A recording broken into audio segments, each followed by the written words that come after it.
Whoa, hey, are you ready for this episode of Steven's Garage 216? I am. Let's get to it.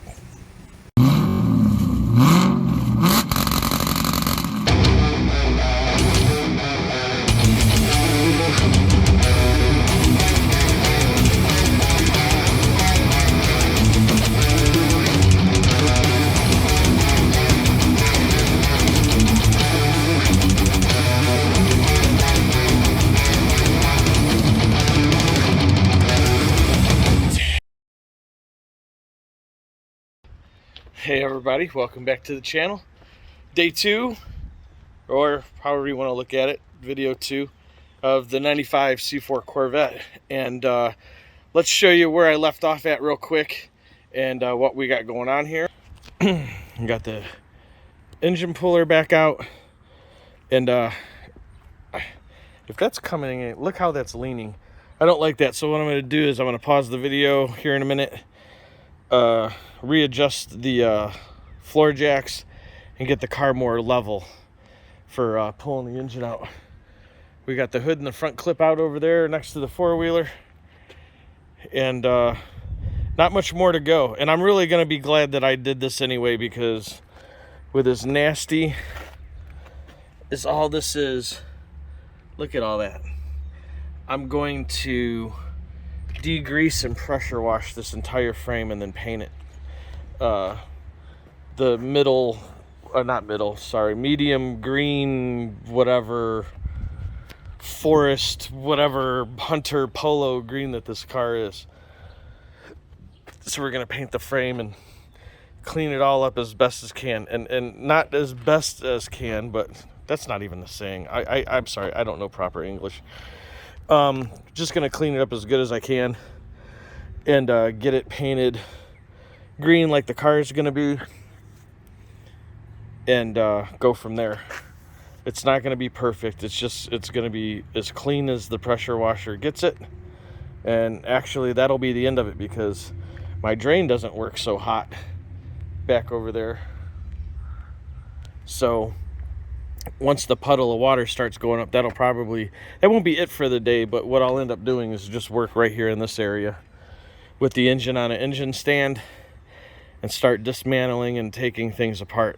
I still feel pretty confident that we'll have it all apart and have the bearings and everything measured properly, and then go get some bearings. And tomorrow we'll have the engine back together and in the car, maybe driving. I think it'll be driving, but I honestly don't think I can get that lucky. I wasted 45 minutes this morning because the lawnmower took a crap on me and wouldn't stay running when I first started. So I had to take the carburetor off of it, blow everything all out, get all the little gunk out of the float bowl and stuff like that, clean it up. That probably would have been a cool video. I'm sure car guys all have lawnmower problems and haven't even bothered to mess with their own lawnmowers. Anyway, let's get back on this. Where am I at? Let's see, we got all that apart, all the cooling boxes out. Right now I think where we're at is start ripping the engine apart, get everything unplugged, tie back all the wires and everything. Probably gonna have to label most of them. Zip ties, labels, all that stuff. Back here on the bell housing, we got 6 or 7 bolts back there, I believe, that's got to come undone. And then we've got to undo the torque converter from the flywheel and the starter, and it'll come right out. Let's get on that. All right, let's take a look at how far I got. Look at the table. All right, here's the car.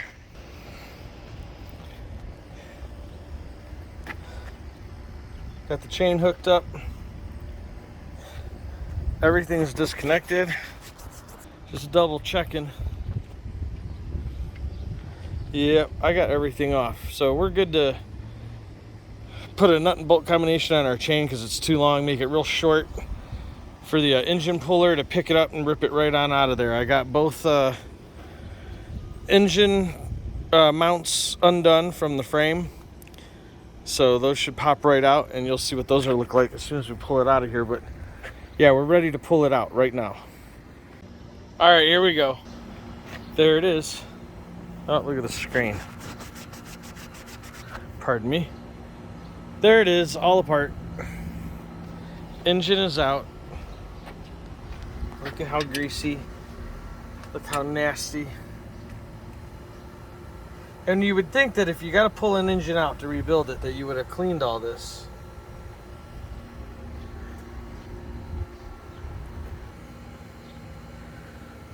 So we got all this to degrease and clean. We got all our wires that we're going to have to re-lume. And if I didn't mention it before, the reason why all the wires are out of the loom is I did that actually. When I couldn't get any spark out of the motor, because this is basically what it looked like, but in the car when I got it. Basically it looked like this. I was told all I had to do is put the intake on and plug in the fuel injectors and stuff and it would fire right up. Well, it didn't do that. It didn't even pop, it didn't crack, it didn't anything. So here to find out that I found out that the cam was 180 out, because I think I mentioned earlier in the last video that an LT4 cam and an LT1 motor, when you're doing your dots, your dot on the crank is 12 o'clock, and on a normal cam, your dot is at the 6 o'clock. But when you're putting an LT4 cam in an LT1 motor, it's both dots are at the 12 o'clock position. And that's how it should be in there. Well, I've had to take all this apart already before. I had to get another distributor because I thought it was the distributor. I went through so much trying to figure out what was wrong. And once I realized, you know, I bought a new module. I asked Summit Racing for another coil. Got Summit Racing to send me out another distributor. I just kept replacing stuff, not knowing that my friend didn't know that an LT4 cam is supposed to be both dots at 12 o'clock. So if you think about it, in one way that would contribute to why it was blown or why it blew up. And it's not even really blown up. I say that out of exaggeration, but it's the bearings are definitely wasted in it. So when you think about it, you have all that, you got all that tries where you're spinning the motor and there's not really any oil or oil pressure getting to that stuff. You have to take that into consideration, that all those turnings and tries. So bottom line is if the cam would have been put in right, we wouldn't be where we're at now. And of course, I'm that gross and dirty. Sorry, whatever. It happens. So where we're at now is I gotta go run. I don't have long enough bolts to put the engine on the engine stand, and then I'm gonna have to get a few cans of degreaser to take care of all this. Like the heads were supposed to be ported. You can still see casting lifts right there. That, so you know, none of that is smooth in there. It all still looks factory.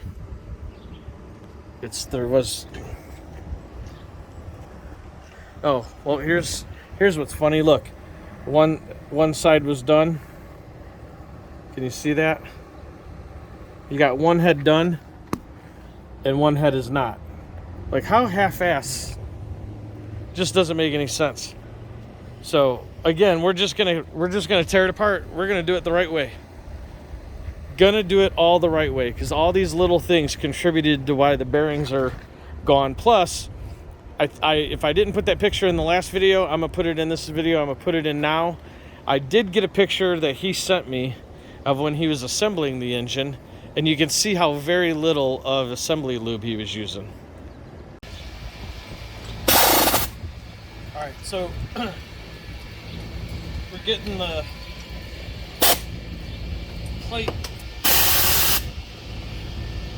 engine stand on the back of the motor.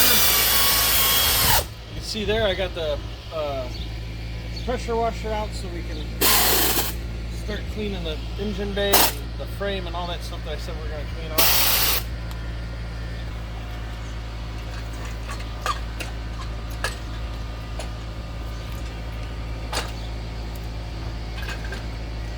and my broken 1/4 inch ratchet.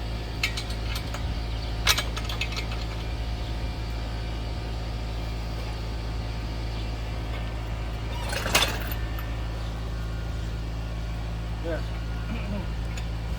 Got an engine on a stand. The next. You want to give me more power? Turn it up! Alright, we got the oil pan off and some things. I should say oil pan back off because I've already had this off once when it was still in the car, but in order to fix this whole engine and do it right, we needed it out of the car and on a stand like this. So this is 3 and 4. I already have these cap bearings off. Just the cap part of the bearing though. I was able to get that off when it was still in the car. That's what we're gonna work on here, so gotta put that in the right way. So let's get the oil pump off. Let's start undoing some main caps. We'll start here, take it off, check it. We're just gonna right down the row, and we're gonna make sure everything is marked. We keep track of what goes where, this, that, and the other, okay? So here's what I wanted to show you. I took off the 3 and 4 caps. I told you I've already had them off before when it was still in the car. Right here in my hand.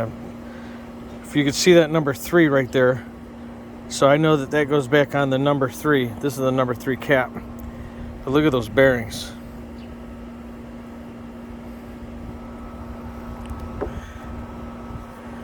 They are all grooved. And I can just feel it with my nail going across it. That is definitely no good. Now what makes me feel confident that maybe we just need to replace the bearings is look at that. Get out of the sunlight, dummy. Look at the crank. Just across those two there. So even though those bearings look like that, now I think this is showing up on camera. Can you see the brass that's in there? Let me go over here in the shade.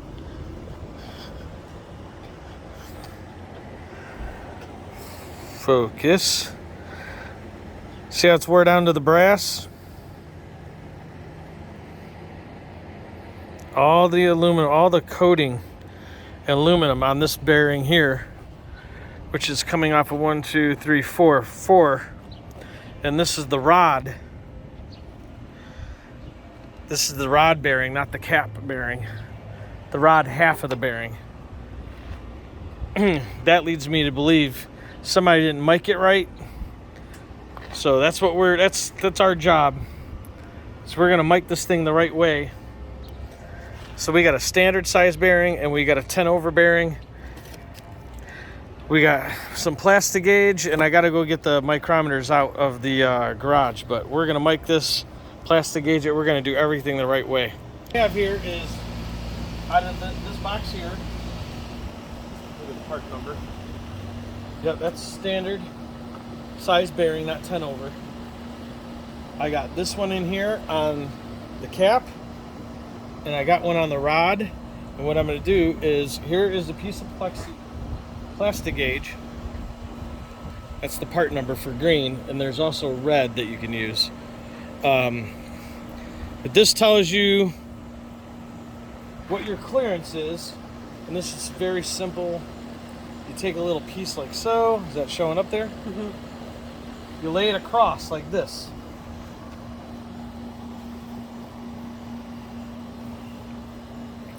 And remember, on your caps, your dots, always aim towards the front of the motor.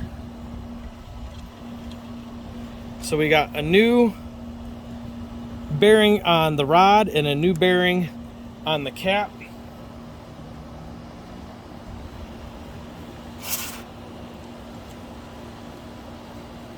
Basically what we're going to do is tighten these down with your torque wrench to the proper specs of your motor, whatever it may be. You're going to mash it down, and then we're going to undo it, take a look, and see how much that got mashed. We'll be right back.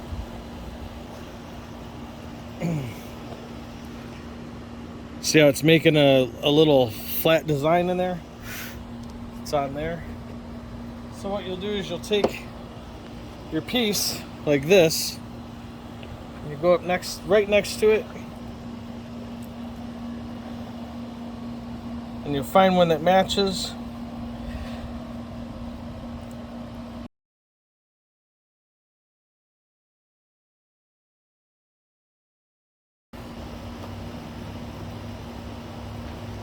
I want to show you in the book your oil bearing clearance. Let's go in the shade, please. Connecting rod, bearing oil clearance, standard. Service limit. So we got 0013 to 0035.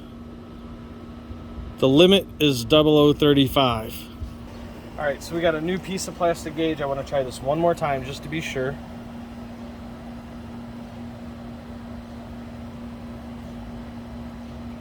Stick.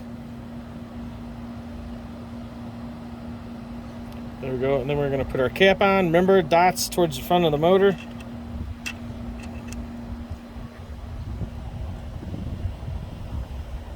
All right, we're going to tighten this down. We'll tighten this down, mash it, pull it back off, and then take a look again. Be right back. All right, we got it mashed down. Remember, we mashed it down with a standard size bearing. This is not a 10 over bearing. I have a 10 over right here. Haven't used it yet. And we'll take a look at how it got mashed down there, right in the center.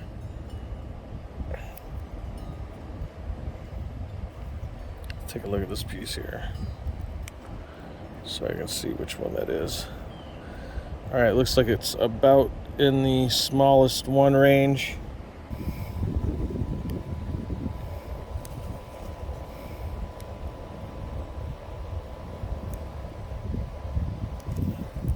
Oh, my eyes, they're so bad.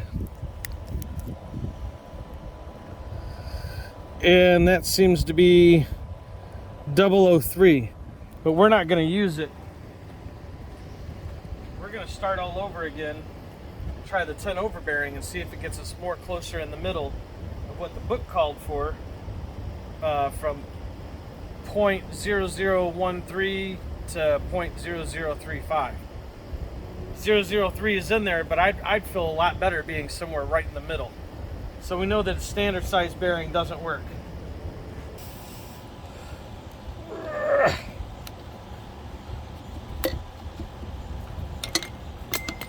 Oh, that ain't no good.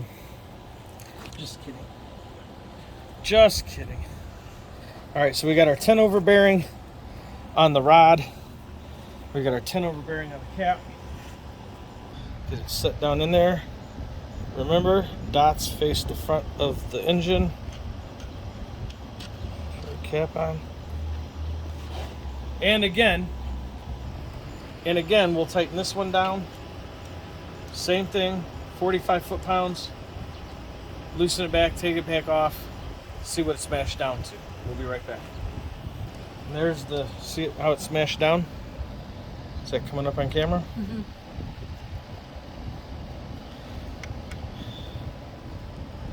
We'll take our piece of plastic gauge.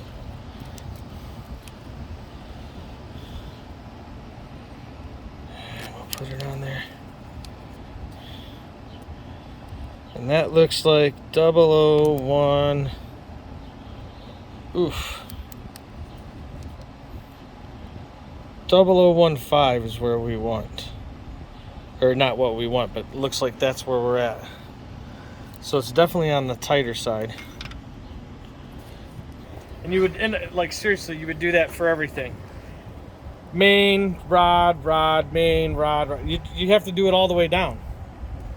And basically that's what I'm going to be doing for the next few hours, and you're not going to get to watch me on video. That would be a very long video of me doing this all the way down. So that's how you do it. That's how it gets done. And then I'll take over. Thank you. And then you can see I pressure washed the frame.